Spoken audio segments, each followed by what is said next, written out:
Bigfoot, Manhattan, Kansas, walking through the woods. Very graceful Bigfoot. Now this could be considered a Manhattan strut right here.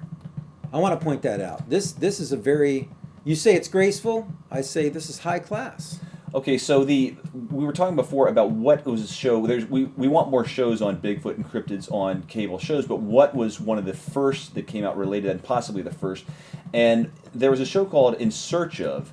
Now, was In Search Of on before or after The Incredible Hulk?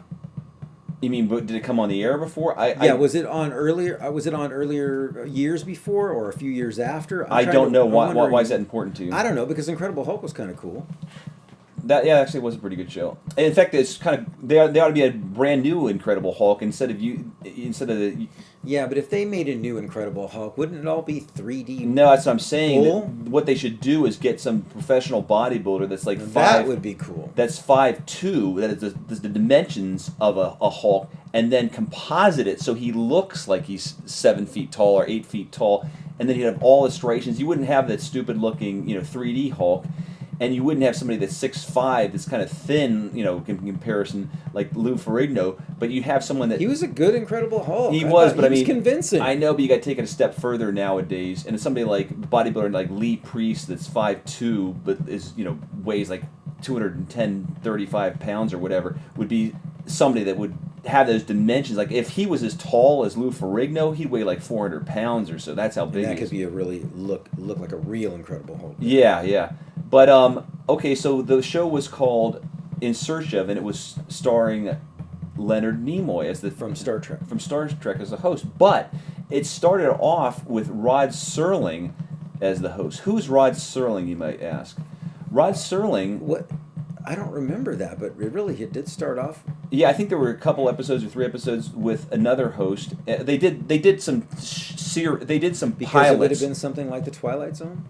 Yeah, Rod Serling was the host of The Twilight Zone, a black and white 1950s or whenever it was out, weird show, and it was fictional half-hour I think was it a half hour? I think so.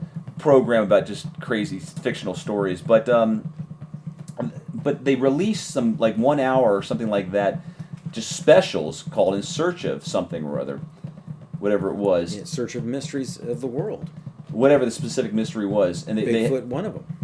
Well, not the primary episodes. They might have been on the pyramids or aliens or something like that. And then Rod Serling died, and then that's when Leonard Nimoy took over. But if Rod Serling didn't die, and they made it into a regular TV series but they had initially done pilots. But Rod Serling would have probably been the host of the TV series, and you wouldn't relate Leonard Nimoy to In Search Of. Of course, you relate Leonard Nimoy more to Spock, but he's known for In Search Of as well. Okay. Now, his career, he doesn't seem like William Shatner has his hands in everything, but you don't see Leonard Nimoy doing that many He's a shows. little more reserved, I don't know. He's not out there as much. Maybe I don't think he's as hungry as William Shatner for. He invested his money correctly, or? Well, I don't think it's a matter of investing your money correctly. I think some people just have this spark of wanting to do things. Like William Shatner's always, what's the next project? What's the next project? What can I do now? Do I want to write a book? Do you want to write a book called Tech War? He's on TV. He's everywhere. He writes books, Tech Wars. He probably produces movies. Probably has his own production company. He's on TV series after. He's a hard-working guy. What's he been on? Like T.J. Hooker. He's been on Star Trek. He's been on. He's been on recent TV shows. In Yeah. fact, he's in one now, I believe. He's all over the place. That might be off the air now, but he's everywhere. Yeah. What's he? And he's like in his 80s. And he doesn't look like it. Looks pretty good. Yeah, I haven't seen him. Doesn't look bad. Yeah, well, he looks like he's pretty mobile. He looks like he's in, he's relevant, or what's the term? He cares. He's not like these younger folks. What do they know? He's like into the pop culture. Yeah, he's in there.